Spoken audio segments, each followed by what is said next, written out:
Sorry about that, guys. Notifications went off on my phone and it turned my video off. I'm so sorry. So I'm going to pause you for just a moment and turn those off. Just a moment. Okay. I'm so sorry about that, guys. So sorry. Okay, so what we have is, I'm not sure what the camera caught and didn't. So I'm just working on these vertical lines that I'm just sewing down the middle of these of this design part here on my pillow sham.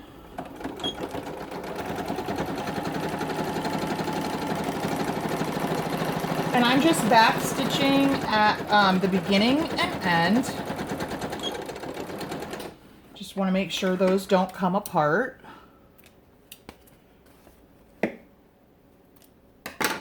Okay, and this will be the last one that we do horizontally here.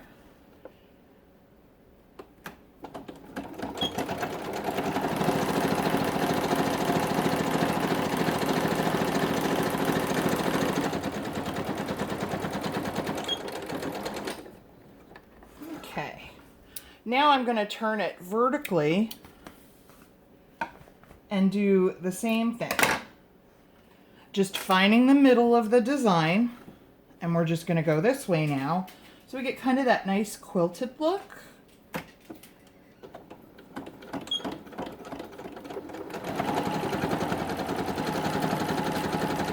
Just going right down the middle of those designs.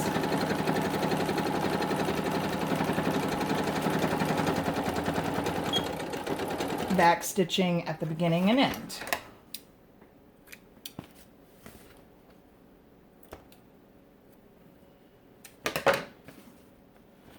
Okay, here's the next one.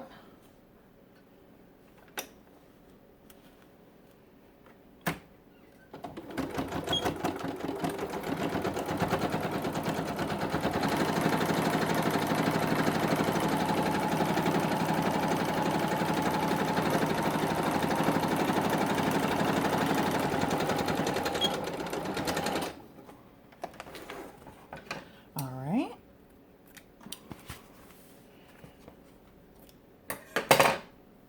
And our last row is right over here, very close to the edge. And even though it's close to the edge, I'm going to go ahead and do it anyway.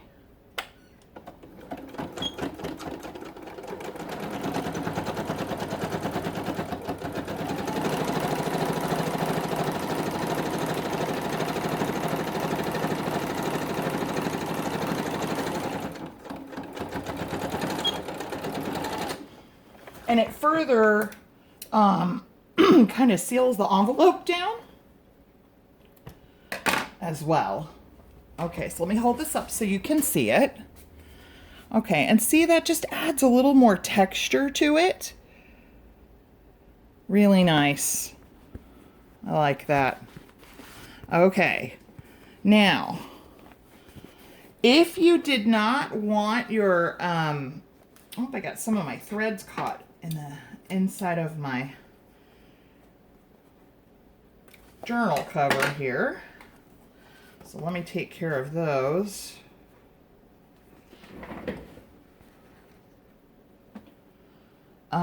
If you did not want your threads to show on the inside of your journal cover, what you would do is you would go ahead and do all the sewing that I just did before gluing this piece down. Okay, so you can see that the stitch marks are showing. And I wanted that. I wanted to see how that would look. And so, so this is how our journal cover is coming along. Really cute. Okay, so what I'm going to do now is I'm going to zigzag across the whole edge of it. Okay. Now, what I'm going to do first is, this is what I like to do. I like to take a scrap piece of paper, turn on my zigzag to what I think I might want. I'm definitely going to use probably the longest stitch because I am overhanging some, so I want to make sure to catch everything. So I'm going to use the longest stitch, but I'm not sure how far apart I want those zigzag stitches. So I'm just going to kind of just see what they look like and see which one I like best, okay? Now, I may not even need it to be this long. Yeah, I think I do. But I'm going to see what it looks like with them being, the stitches being a little bit closer together and see if I like that.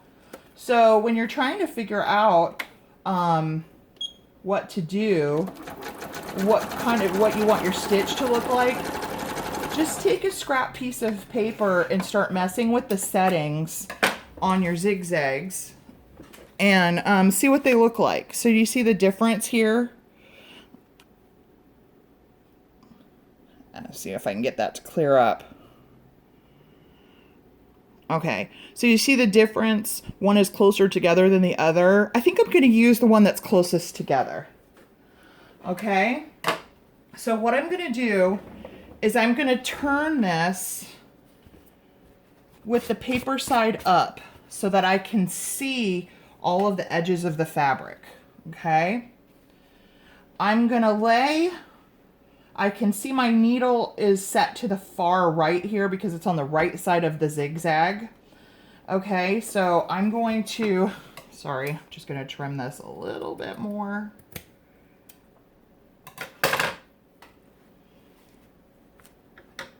There's just some places that I feel like I could take off a little bit more just to make sure that it's grabbing everything.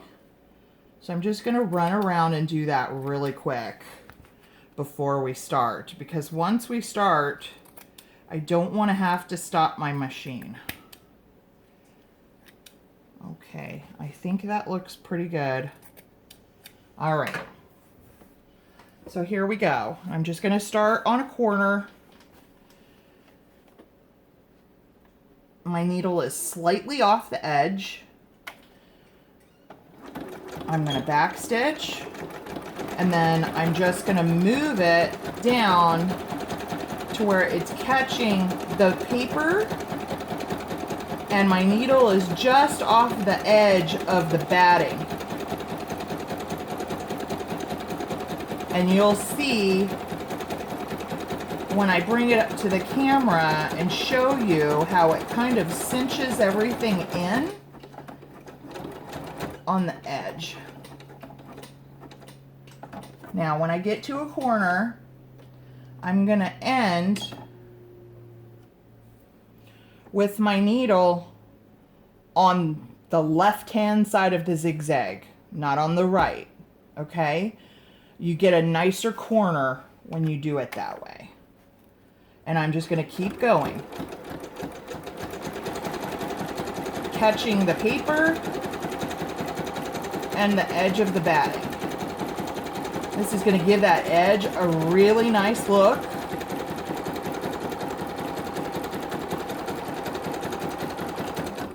Okay, I'm going to come to the corner here.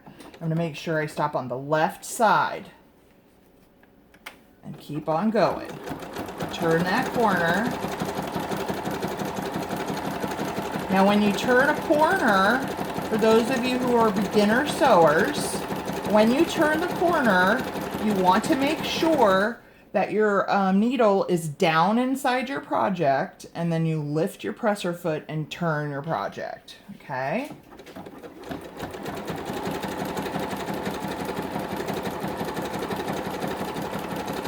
So here I am, I'm coming to the corner. I'm going to stop with my needle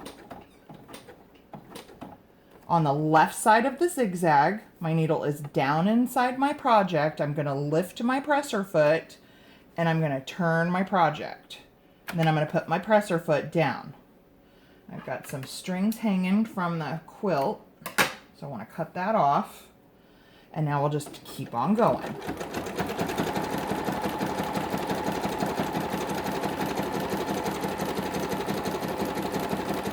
We're almost to the end here, so that did not take long.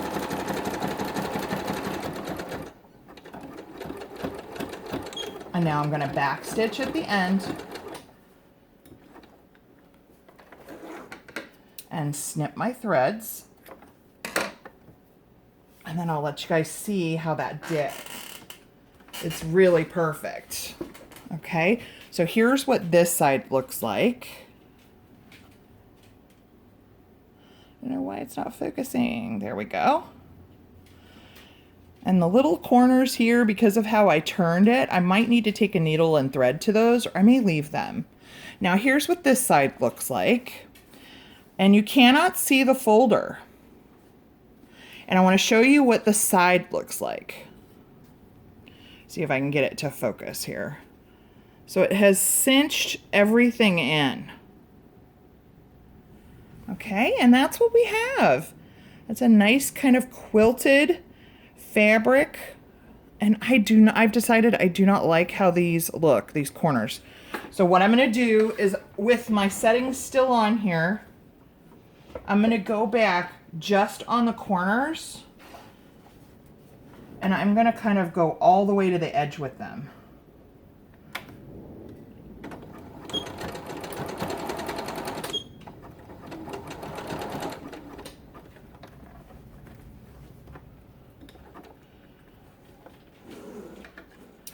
Okay, so see the difference between that corner now and this one that's all tufted out. So I'm going to go ahead and do that to all 4 corners.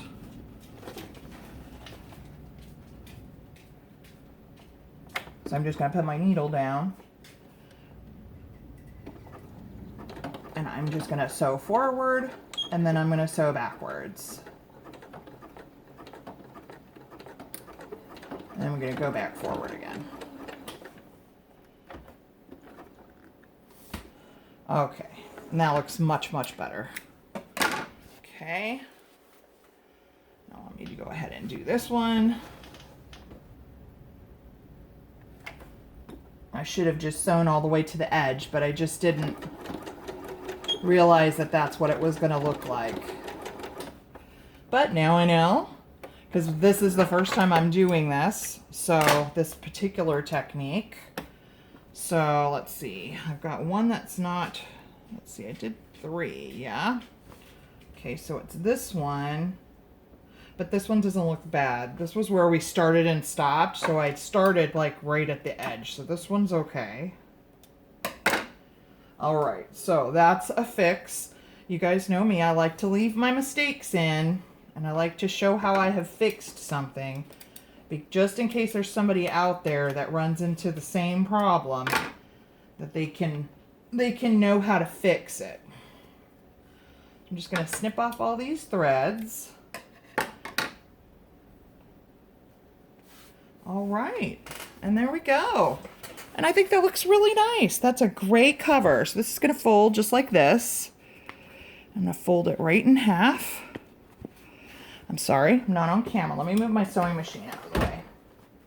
So I'm just going to match up my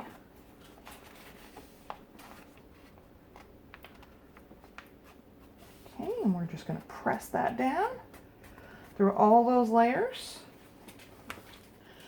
And there's our journal cover. Really nice. Super happy with that. There's the back, and I may decide, I don't know.